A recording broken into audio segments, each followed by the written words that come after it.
Welcome students to the new video lecture of class 10th science. अब आज के lecture में we are going to start with physics section जिसमें हम current electricity chapter पढ़ने वाले हैं. Now in previous lectures biology life processes we have completed till circulatory system and next is excretion. So these two topics are still remaining that we are going to cover in the next coming sections. So in today's video we are going to start with the physics and concept of electricity. So let us start that. Electricity.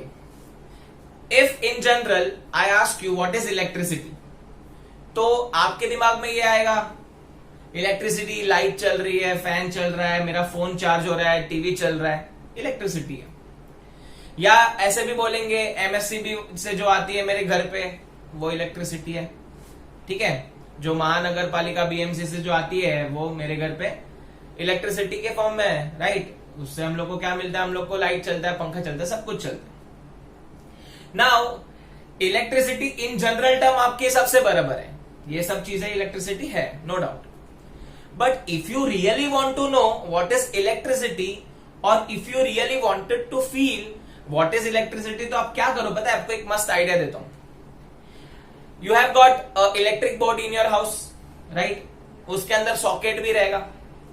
वो socket में क्या कर देना? उंगली डाल देना और button चालू कर देना, मस्त इलेक्ट्रिसिटी फील होगा. इलेक्ट्रिसिटी एक्चुअल में क्या है, सब कॉन्सेप्ट क्लियर हो जाएंगे. राइट, अब आप बोलोगे सर क्या मस्ती कर रहे हो, एक तो ऑलरेडी स्कूल ने एग्जाम रख के एक बहुत बड़ा झटका दे दिया इलेक्ट्रिसिटी के फॉर्म में. सो जोक्स अपार्ट, ऐसा करना मत स्टूडेंट्स, है ना? Otherwise you will be in a big trouble. Don't do that. Let us start with what is electricity. So electricity एक टाइप का एनर्जी है. सबसे पहले तो ये समझ लो, इलेक्ट्रिसिटी क्या है? एक टाइप का एनर्जी है. और हम इंडियंस बहुत उसको मिसअंडरस्टूड करते हैं. जब भी हम लोग के घर पे इलेक्ट्रिसिटी जाता है, पावर जाता है, तो हम लोग बोलते हैं लाइट चली गई. क्यों? इलेक्ट्रिसिटी से सिर्फ आपका ट्यूबलाइट ही चलता है क्या? और कुछ नहीं चलता है? तो हम लोग ऐसे बोलते हैं इन जनरल फॉर्म में, अरे तेरे घर पे लाइट है क्या? तेरे घर पे लाइट चल रही है क्या? सर रात को लाइट नहीं थी मेरे घर पे, इसके लिए होमवर्क नहीं किया. ऐसे सब बोलते हैं, राइट? बट लाइट नहीं है वो, इलेक्ट्रिसिटी बोलना चाहिए आपको, या इलेक्ट्रिसिटी पावर बोलना चाहिए. राइट, सो ये थोड़ा चीज समझो. अब हम आते हैं, electricity is the form of energy. अब ये एनर्जी कैसे जनरेट होती है? Due to the motion of charges. अगर चार्जेस मूव करेंगे from one end to other end, electricity generate होगी. राइट, अब आपका पहला क्वेश्चन आएगा, सर चार्जेस क्या है? चार्जेस क्या? चार्ज क्या है? मैं फोन चार्ज करता हूं, वो चार्ज. अब चार्जेस समझने के लिए आपको 9th क्लास में जाना पड़ेगा. ऐसे असली में नहीं, 9th क्लास के कॉन्सेप्ट के तरफ जाना पड़ेगा. सो 9th क्लास में we have seen that all the matters are made up of particles. That particles are nothing but atoms. That atom has got some more particle, you can say some सब atomic particle जिसको बोलते हैं. तो हम लोग ने सीखा था इलेक्ट्रॉन होता है एटम के अंदर, प्रोटॉन होता है और न्यूट्रॉन होता है. तो जो इलेक्ट्रॉन, प्रोटॉन, न्यूट्रॉन है ना, वही चार्जेस है students. They are the charges. Right, ये इलेक्ट्रॉन, प्रोटॉन, न्यूट्रॉन, इन सबको हम लोग क्या बोलते हैं? चार्जेस बोलते हैं. ये रहा स्टूडेंट्स, मैंने लिखा हुआ ऑलरेडी. और ये चार्ज को हम लोग क्या रिप्रेजेंट करते हैं? क्यू से रिप्रेजेंट करते हैं. अब for a time being now आप चार्ज को ऐसे समझ लो, चार्ज क्या है? एक मेटल की प्रॉपर्टी है, या तो हम लोग बोल सकते हैं एक मैटर की प्रॉपर्टी है जिसके अंदर दैट पार्टिकल और you can say charge are able to attract और रिपल द थिंग्स. बस आप इतना याद रख लो. चार्जेस क्या है?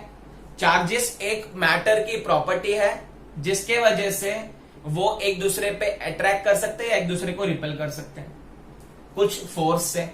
तो उसका जो एक्चुअल डेफिनेशन है वो हम लोग अभी नहीं सीखेंगे. आप खाली इतना याद रखना कि चार्जेस नाम की चीज होती है और वो चार्जेस इलेक्ट्रॉन, प्रोटॉन, न्यूट्रॉन के फॉर्म में हो सकते हैं. अब जो इलेक्ट्रॉन है वो नेगेटिवली चार्ज रहता है, वो हमको पता है. प्रोटॉन पॉजिटिवली चार्ज रहता है और न्यूट्रॉन पे कोई चार्ज होता नहीं है. तो we are not going to talk about neutron, we are going to talk about electron and proton here, because proton has some charge, electron has some charge. अब ये इलेक्ट्रॉन क्या करेगा? इसके चार्ज, इसके पास जो चार्ज है उसका फायदा उठाएगा. किसके लिए फायदा उठाएगा? टू अट्रैक्ट द थिंग और टू रिपल द थिंग. अब आप बोलोगे सर आप कब से बोल रहे हो अट्रैक्ट रिपल, वो क्या है? तो ये जो चार्जेस है, ये चार्ज क्या होते हैं? इलेक्ट्रॉन इलेक्ट्रॉन और प्रोटॉन प्रोटॉन। तो अगर चार्जेस दोनों सेम है, दो टाइप के दो चार्ज है मेरे पास, सपोज दो इलेक्ट्रॉन है दो प्रोटॉन है, तो ये चार्जेस अगर एक दूसरे के साथ सेम है तो हम लोग क्या बोलेंगे? They are like charges and they repel each other. मतलब ये लोग क्या करेंगे? एक दूसरे को धक्का मारेंगे और दोनों अलग हो जाएंगे। प्रोटॉन भी वैसा ही है। प्रोटॉन क्या है? प्रोटॉन भी लाइक चार्जेस है। दो प्रोटॉन अगर सामने रख दोगे तो पॉजिटिव पॉजिटिव, क्या करेंगे? ये लोग एक दूसरे को धक्का मारेंगे, रिपल करेंगे। कौन से फोर्स से? क्यों फोर्स से करेंगे? चार्ज है इसके लिए, क्योंकि चार्ज एक प्रॉपर्टी है ना। अब अगर मैंने इलेक्ट्रॉन प्रोटॉन ला दिया तो this will attract each other because they are unlike charges. तो चार्ज इन शॉर्ट क्या है? It is nothing but the force of attraction और repulsion already present in the matter. जो प्रॉपर्टी है प्रेजेंट रहती है मैटर के अंदर, जो चार्जेस है वो प्रेजेंट रहते हैं, ठीक है।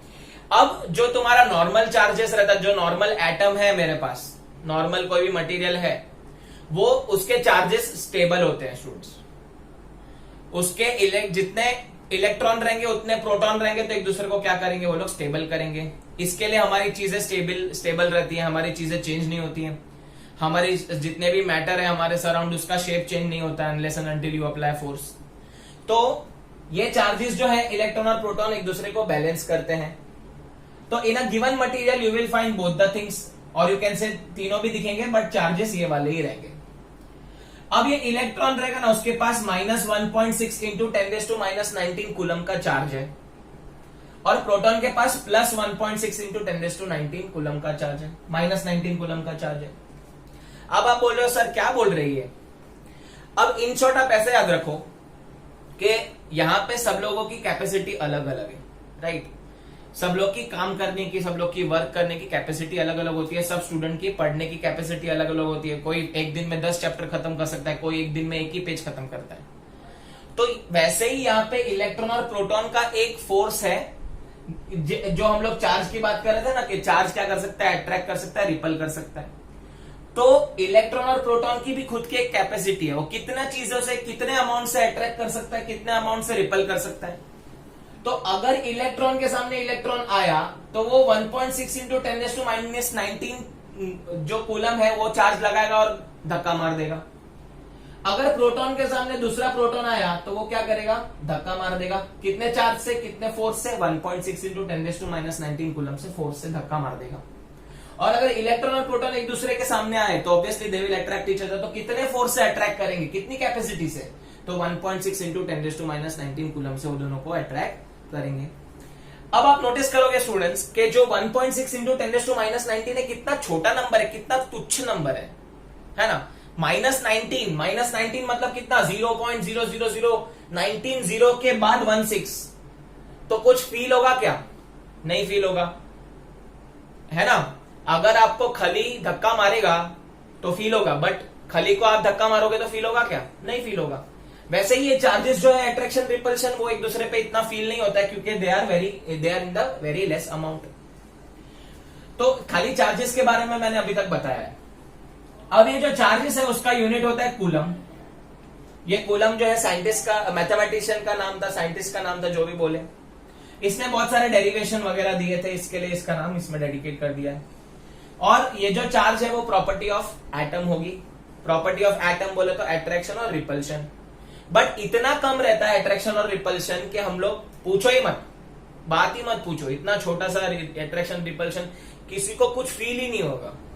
इसके लिए हमारे जितने भी चीजें रहेंगी, वो अगर उसके अंदर चार्ज प्रेजेंट भी है तो भी हमको कुछ पता चलेगा नहीं, उसमें से हमको शॉक नहीं लगेगा, या वो उसका कुछ शेप नहीं चेंज होगा, या उसके साथ कोई भी प्रोसेस नहीं होगा।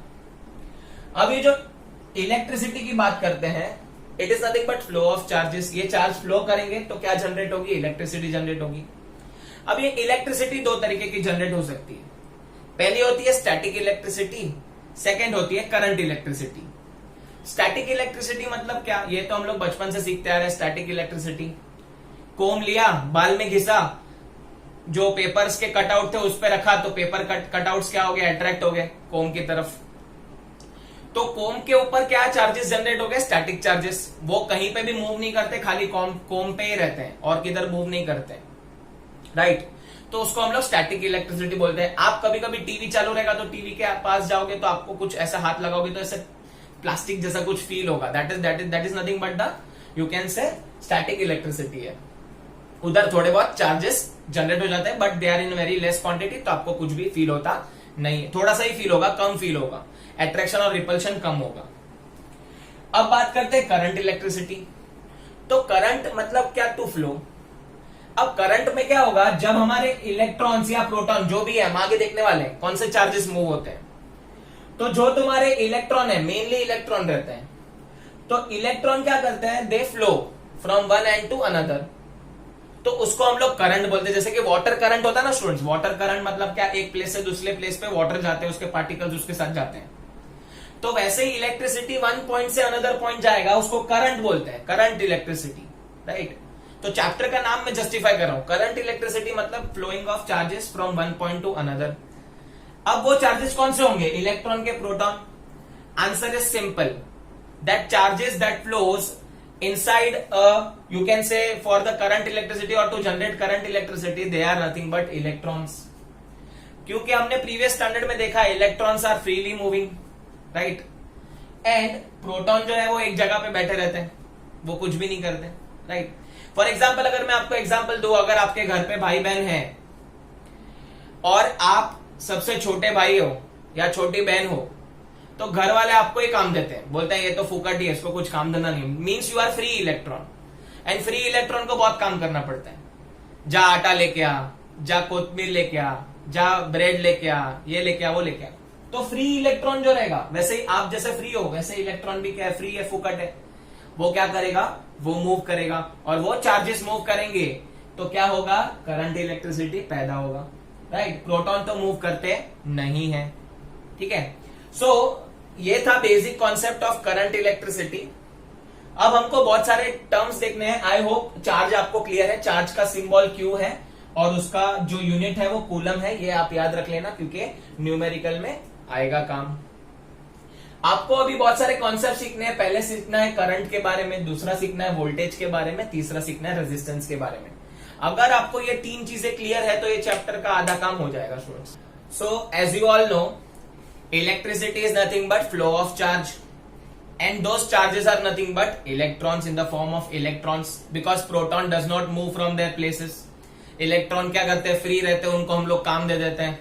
तो फ्री इलेक्ट्रॉन को काम दे दिया कि भाई चल इलेक्ट्रिसिटी फ्लो करना है अभी, तो इलेक्ट्रिसिटी फ्लो होता है, लेकिन सारे के सारे material are not capable of flowing the electricity, और you can say all the materials are not capable of transferring electricity from one point to another point. तो जो सारे सब्सटेंस है जो इलेक्ट्रिसिटी इजीली पास कर सकते हैं उसको हम लोग बोलते हैं कंडक्टर।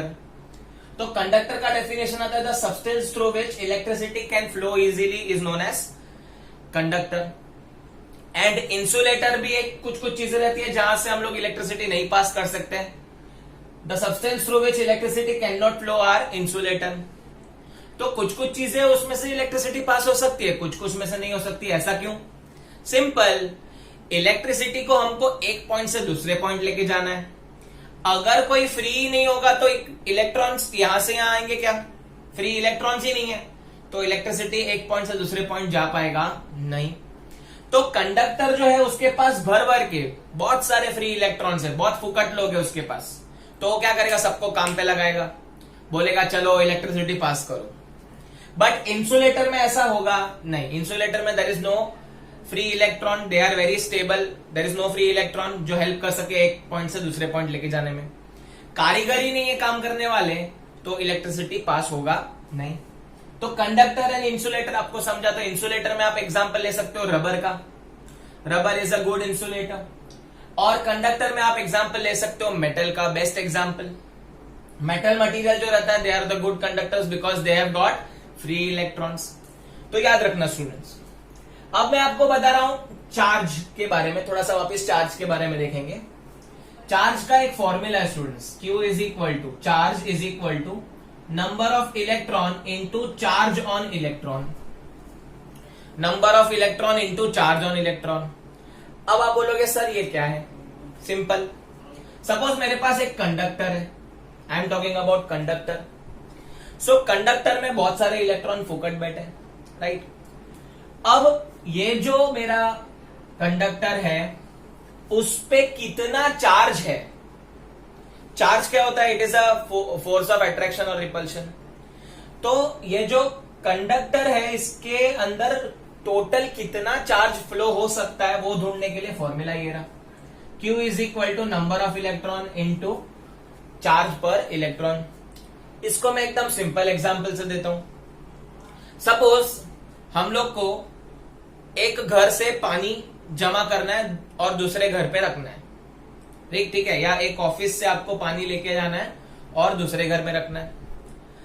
अब मुझे कितना पानी मिलेगा वो किस पे डिपेंड करेगा, एक तो मैं कितने कामगार उस पे लगा रहा हूं, कितने वर्कर उस पे लगा रहा हूं। सपोज मैंने स्टूडेंट्स को बोला चलो स्टूडेंट्स पानी जमा करना है, तो स्टूडेंट बोलेगा सर मैं सिर्फ 2 बाल्टी उठा सकता हूं एक साथ, तो दैट 2 बाल्टी is nothing but charge on the electron, उसका कितना कैपेसिटी है वो है।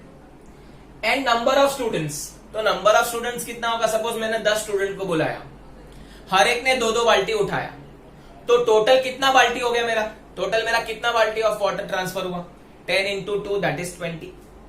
तो that is nothing but the total water collected by students from office to class.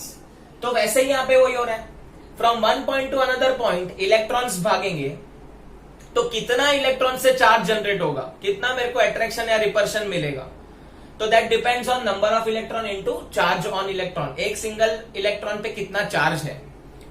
तो वो ढूंढने के लिए मेरे पास ये फॉर्मूला है। अब इसको मैं अलग वे से भी देख सकता हूं। अगर मेरे को पूछा क्वेश्चन में कि आपके पास अगर 1 कूलम का चार्ज फ्लो करवाना है, आपको 1 कूलम का चार्ज फ्लो करवाना है, तो कितने नंबर ऑफ इलेक्ट्रॉन काम पे लगेंगे। So this is nothing but NCERT का क्वेश्चन। तो बाल्टी वाले एग्जाम्पल पे आ जाते हैं। सपोज अभी क्वेश्चन उल्टा करके पूछेंगे कि मुझे 30 बाल्टी चाहिए, कितना बाल्टी चाहिए, 30 बाल्टी, 30 बाल्टी चार्ज चाहिए, ऐसे समझो। तो कितने नंबर ऑफ स्टूडेंट्स मुझे लगाने पड़ेंगे अगर एक स्टूडेंट 2 बाल्टी उठा रहे हैं।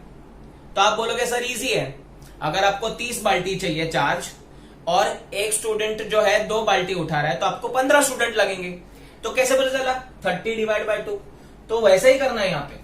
अगर Q आपका 1 कूलम चार्ज है और नंबर ऑफ इलेक्ट्रॉन अगर आपको ढूंढना है, आपको चार्ज पर इलेक्ट्रॉन पता है स्टूडेंट्स, हम लोग ने अभी प्रीवियसली किया था 1.6 इंटू 10⁻⁻19 कूलम, एक इलेक्ट्रॉन पे इतना ही चार्ज है, इतना ही वो कर सकता है, इतना ही फोर्स ऑफ अट्रैक्शन लगा सकता है। तो 1 कूलम चार्ज अगर मुझे चाहिए तो मुझे कितने इलेक्ट्रॉन्स को काम पे लगाना पड़ेगा। तो फॉर्मूला डालेंगे Q is equal to N into E।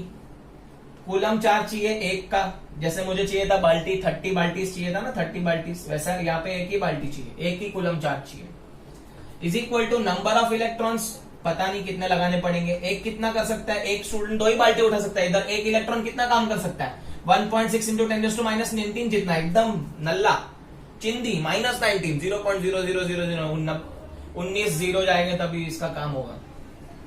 तो n का आंसर आएगा 1/1.6 इंटू 10⁻⁻19। इसको सॉल्व करने के बाद आपको आंसर मिलेगा 6.25 इंटू 10⁻18। इतने इलेक्ट्रॉन काम पे लगाने पड़ेंगे, सोचो कितने सारे हो गए, 6.25 इंटू 10⁻18, मतलब देखो कितने, 625 के बाद 16 जीरो,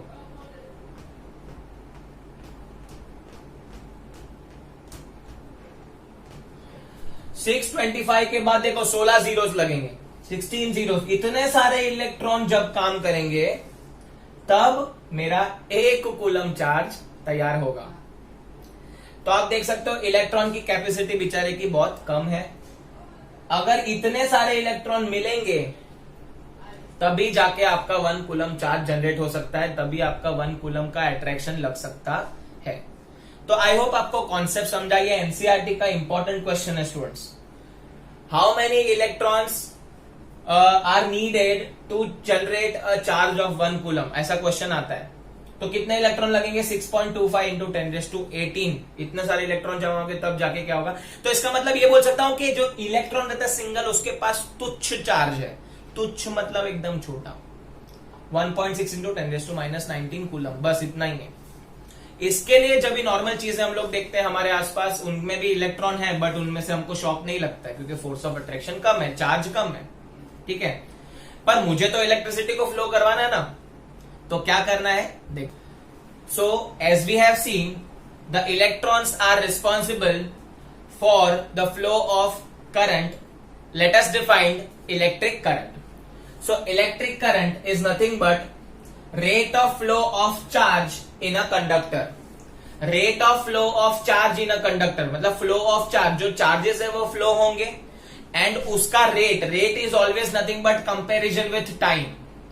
तो कितने टाइम में कितने चार्ज फ्लो होंगे, that is defined by current. ठीक है. So current is nothing but charge upon time as it is rate of flow. Rate means always comparison to time, right? So current is equal to charge upon time. अब इसको हम लोग mathematical form में लिख देते हैं students, इसको हम लोग सिंबॉलिक फॉर्म में रिप्रेजेंट कर देते हैं. सो करंट का सिंबल I है, चार्ज फ्लो होगा Q अपॉन टाइम T हो जाएगा सेकेंड्स में, या जाएगा कूलम में. तो जो करंट है उसका SI यूनिट आएगा, वो आ जाएगा A, that is A stands for what, ampere. So current का SI यूनिट हमेशा क्या आएगा, ampere. When Q coulomb of charge is moving in T second, then current I ampere is flows through the circuit. Repeat कर रहा हूं students, when Q coulomb of charge is passing in T seconds through a conductor, we can say that current I ampere flowing through it. तो ये आ जाएगा तुम्हारा main formula है, I is equal to QT. I is always in the form of ampere. ये ampere उसका SI unit है. अब जो करंट है वो मेजर करने के लिए डिवाइसेस आते हैं स्टूडेंट्स. तो करंट को मेजर करने के लिए उसका डिवाइस का नाम है एमीटर. याद रखना स्टूडेंट्स, एमीटर, एम्पियर, एमीटर, ऐसा याद रख सकते हो. एम्पियर जो है स्टूडेंट्स, इसको ढूंढने वाले साइंटिस्ट का नाम था, इसके लिए इसका नाम एम्पियर गिर गया. अब इसी फॉर्म में मैं डिफाइन करने वाला हूं 1 एम्पियर करंट, जो एग्जाम में जनरली पूछते हैं. Define 1 ampere current. इजी है स्टूडेंट्स. 1 एम्पियर करंट क्या होगा, 1 coulomb of charge in 1 second is known as 1 ampere. So क्या बोलेंगे, 1 ampere of current is flowing through in the circuit when 1 coulomb of charge in 1 second is flowing in it. Clear? आपको मैं इधर example से भी समझाता हूं students. Suppose ये दो बाउंड्री मैंने बना दी है, डिवाइड कर दी है. अब यहां से यहां कुछ चार्जेस जंप करके जाएंगे, आई मीन फ्लो होंगे, एक ही डायरेक्शन में फ्लो होंगे. As you all know, they will follow the same direction. तो एक टाइम से दूसरे टाइम पे जाएंगे, यहां पे एक एंड से दूसरे एंड पे जाएंगे. तो अगर वो चार्जेस 1 सेकेंड के अंदर 1 कूलम चार्ज लेके गए, यहां से यहां जाते जाते कितना टाइम हो गया, 1 सेकेंड हो गया. मैंने टाइमर चालू किया, 1 सेकेंड हुआ, और कितना चार्ज पास हुआ, 1 कूलम. अगर 1 कूलम चार्ज पास हुआ इन 1 सेकेंड, तो हम लोग बोल सकते हैं 1 ampere of current is flowing through it. तो 1 एम्पियर का डेफिनेशन लिख सकते हो. 1 ampere is defined as when 1 coulomb of charge is passing through the conductor in 1 second, then we can say that 1 ampere of current is flow through the circuit. So I hope आपको ये electric current का फंडा same है, समझा है आपको, एकदम easy है. चार्ज है, कुछ चार्ज यहां से यहां जाएंगे, टाइमिंग लगा दो, ठीक है. ये चार्ज कुछ ना कुछ कैरी करके जाएंगे. क्या कैरी करके जाने वाले वो हम लोग आगे के लेक्चर में देखेंगे स्टूडेंट्स. कि ये जो इलेक्ट्रॉन्स है, they take some charge with them and flows from one end to another end. अगर मैंने उसमें टाइम जोड़ दिया, रेट कितना स्पीड से जाएगा, कितना फास्ट, उसको हम लोग इलेक्ट्रिक करंट बोलेंगे. So current is nothing but charge upon time. कितने टाइम में कितना चार्ज फ्लो हुआ, उसको हम बोलते हैं इलेक्ट्रिक करंट. ठीक है. जैसे कि अगर हम लोग ने आपको एक टास्क दिया, आपको 10 सम करना है, तो 10 सम कितने दिन में, 2 दिन में. तो 10/2, तो आपका जो स्पीड है वो 5, ऐसा. तो याद रखना इलेक्ट्रिक करंट क्या होता है और उसका डेफिनेशन याद रखना, और 1 एम्पियर का भी डेफिनेशन याद रखना। When 1 coulomb of charge passes through conductor in 1 second, then we can say that 1 ampere of current is flowing. I hope ये करंट का फंडा आपको समझा है।